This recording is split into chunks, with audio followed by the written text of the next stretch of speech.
CDRRMO sa Cagayan de Oro o PDRRMO sa Bukidnon nangandam na sa posibleng pag-ulan ug pagbaha nga hatod sa pagdaot sa panahon.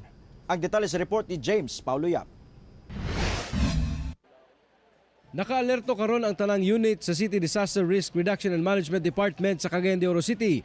Kininunot gihapon sa daot nga panahon nga dala sa low pressure area nga anaa sa northeastern Mindanao. Sa Valencia City, Bukidnon, nagpagayon na sab kuno sila og information dissemination mahitungod sa posible nga pag-ulan nga masinati tungod sa LPA. Giabisuhan na sab kuno sa CDRRMO Valencia City ang mga anaa sa flood prone ug landslide prone barangays nga tigumon ang ilang BDRRMC. 24/7 man ta nga prepared, dili na to na ginakompromiso gid ang safety sa tumang katawhan. So stricto tana sa Valencia. Samtang naka-standby na sab ang mga rescue equipments sa Misamis Oriental Provincial Disaster Risk Reduction and Management Office. Andan masab kuno ang ilang mga personahe kung adunay mga kinahanglang respondihan. Ginabantayan sab kuno nila karon ang mga coastal area sa probinsya. Pahimangno sa mga otoridad nga kanunayon ang pagmonitor sa palibot ug maminaw sa mga abiso nga ginapaabot matag karon ug unya. Kauban si Jaybird Pairat sa kamera.